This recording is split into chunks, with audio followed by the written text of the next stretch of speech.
哦，这个就是图坦卡蒙了。看墙上这些图案还有文字，就是它复活程序的代码。这个木乃伊头顶还有一个接地线的，这个就是赫鲁斯之眼了。它的壁画全部都长满了霉菌的，就是这个。现在我是坐上了渡轮，由东岸去到西岸，然后去看帝王谷的，因为帝王谷是来到卢克索必须得去看的一个地方。现在是早上的接近7点钟啊，太阳刚出来，清晨的风好凉爽啊。坐这个渡轮并不贵的，坐一趟只要5埃及镑，也就是差不多1块钱人民币吧。今天的行程应该是我在卢克索的最后一站了，因为卢克索越来越热，白天已经不适合在户外活动了，所以呢，我准备离开卢克索，然后回到开罗，然后前往我的下一站的。Good morning, sir. Morning. How are you? Nice to meet you. What's your name? Mr. Kine. Yes. Mr. Kine, I'm Aiden. You have 2 wives? 8 children. 8 children and 2 wives. Why not? 咱们来看看帝王谷的3D 模型，里面就是挖掘出来的64座法老墓，给大家看看底下。这个地下延伸了多深啊！这整个山谷都被法老的墓给掏空了。普通门票是260埃及镑的，可以打卡3个普通的墓。但是如果要进去赛提一世，就要加1000埃及镑，也就200多人民币。然后图坦卡蒙呢，还得加360。好，现在坐上车了。他们景区也有这个摆渡车。哇，来到帝王谷就是赤裸裸的暴晒啊！坐了摆渡车，前面还有一段路需要自己走的。我现在呢是来到了帝王谷。如果大家来到了卢克索，帝王谷这里呢是一个不可错过的地方。因为这里是大部分法老的安息之地，在这里一共发现了64座法老的坟墓。法老的陵墓是由最初我们所看到的大金字塔的形式，一直演变到我现在所来到的这个山脉底下的地下宫殿。其实中间是一共跨越了有1500多年的，这个跨度很长啊，就类似于我国的南北朝一直到改革开放这段时间。为什么会由最初的金字塔变成现在这种地下宫殿的形式呢？因为金字塔有一个很明显的缺点，就是太显眼了，太容易被这个盗墓贼所清空了，而且呢特别的劳民伤财，所以说他们就把这个金字塔的形式给改了，改成这种在山脉底下挖这个地宫的。其实他们选这个山脉也是有一点考究之处的，就是因为这个山脉整体看起来就像是一个自然形成的金字塔，大家觉得像吗？像不像一座金字塔呢？反正颜色是挺像的。所以大部分的法老呢，都把自己的陵墓建在整个山谷的底下，并且安排了专人来日日夜夜的看守。但是很可惜的就是，因为太大规模的陵墓了，显然就成了盗墓者的天堂。法老们以为自己的王朝能够流传千秋万代，结果因为他们都挤在一起，陵墓都挤在一起，所以都一下子被盗了个精光。现在是来到拉美西斯3世的这个墓，一张票能打3个孔的。哇哦！一进来就看到右手边好多象形文字，然后大家看左手边这里，大家看到这个头顶上顶着的一个太阳的，这个不是赫鲁斯啊，很多人以为他是赫鲁斯，但其实他是太阳神的一个化身。然后在这旁边这里呢，也有一个太阳圆盘，这就是我们之前提过的圣甲虫，还有这个公羊头的一个太阳神。在入口的两边写的满墙都是象形文字。这些象形文字呢，其实大多数都是来自于埃及的一个古典书籍，叫做亡灵书。这个亡灵书呢，就是指导法老如何死亡之后，然后呢度过阴间，然后重生的一个指导的书籍。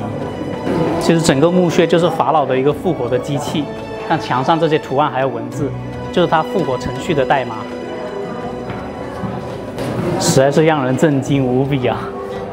这边的天花板上面还有天空的这个形状，就是以前我们在那个金字塔里边也看到过的，满满的全是天空的星星。在走廊的中间段会看到很多木乃伊的形象，各种各样子的，有那个鸟头的，然后有这个公羊头的，还有狮子头的，然后还有很多小小的墓室。画的那个图案是他们端着盘子，盘子上面有水果，有吃的，有那个花草，还有鸭子呢。哇塞，这个木乃伊头顶还有个接地线的，看到没有？接到地上了。我看到圣甲虫神了，看起来很像牛魔王哎。哎，还有赫鲁斯之眼，这个就是赫鲁斯之眼了。因为古埃及人相信赫鲁斯之眼在他们复活的时候能够发挥着重要的作用，因为鹰的眼睛能够看到很远的地方，然后赫鲁斯他不是鹰的化身吗？所以说他们就把赫鲁斯之眼画在这个墙壁上边，并且赫鲁斯之眼呢，它有很多个分数含义的代表的。晚点我放个图给大家看一下。在这墙上还有王者的守护神，就这个阿努比斯。这个就是拉美西斯3世了，他的背后有一个守护女神，头上顶着一个牛角日轮的，就是哈索尔女神，她是爱与美之神。然后这旁边呢还有个阿努比斯，他的头上有一个赫鲁斯之眼。在阿努比斯的前面，这个就是拉美西斯3世了，因为他头上有个王名圈，在王名圈里面写的就是他的名字。让人震惊的不仅仅是画作的精美，还有他们用色的大胆，可以看见他们艺术水平十分的高，真的让人难以置信。这个墙上的壁画经过了3000多年，然后颜色还是如此的鲜艳，就好像昨天才涂上去的一样，太让人惊叹了。继续往里面走吧，还是有很多壁画的。这些壁画也是描述的怎么引导法老前往来生的。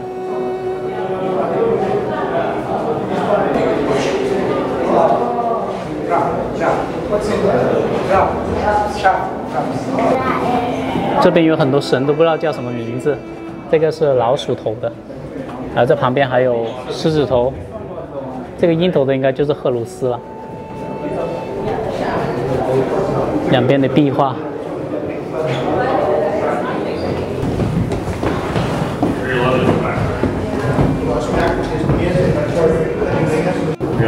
走到了墓穴的最深处，这里两边的壁画都已经被破坏掉了。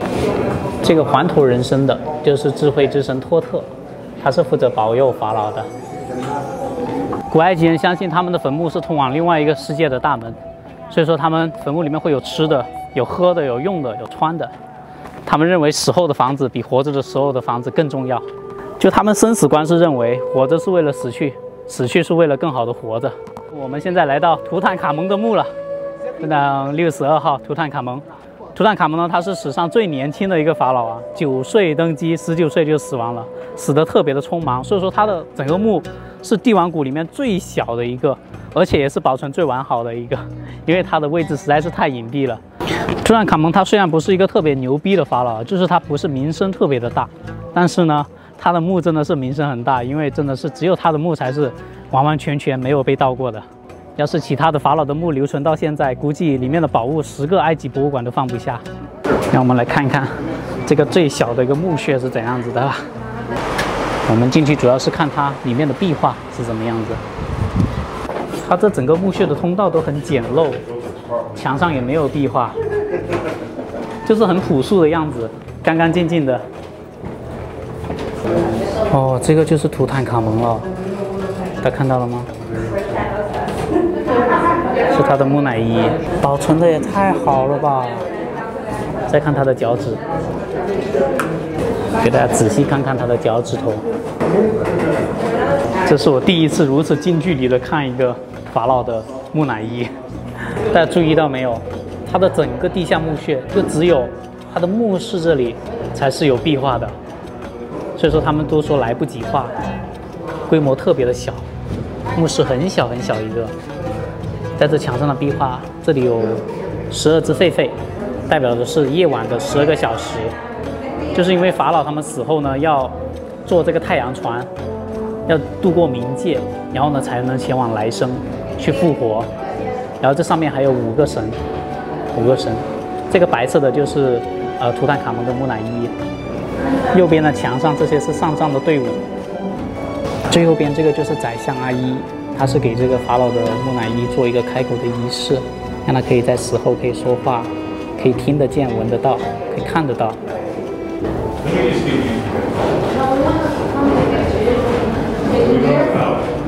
这边墙上还有阿努比斯，这个就是图坦卡蒙的时光的像它纯金制造的那个是在埃及博物馆，之前有给大家介绍过。因为图坦卡蒙他去世的时候是没有继承者的，所以说就由这个宰相阿伊继承了法老的位置了。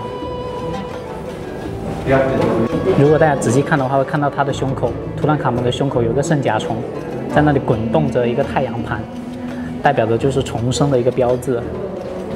这个宰相阿伊他身上还披着一条貂毛大衣。图坦卡蒙墓穴的这个壁画跟其他的墓穴壁画很大的一个不同点在于，它的壁画全部都长满了霉菌的，就是这个黑色的一点点这个也是侧面说明了它的墓室真的是完成的很匆忙，就是连壁画都没有干，然后就马上把它给封闭起来了，所以说那个水蒸气在这里就形成这个霉菌。关于图坦卡蒙的墓呢，有一个很著名的事情，就是法老的诅咒，就是参与挖掘整个陵墓的那些当地的考古队员，他们都有一部分因为不知名的原因而去世了。有的人说他们是感染了当地的病毒，通过当地的食物还有昆虫感染而去世的，而有的人说他们是打扰了法老的安息，在这里的安眠才被诅咒而去世的。那大家觉得呢？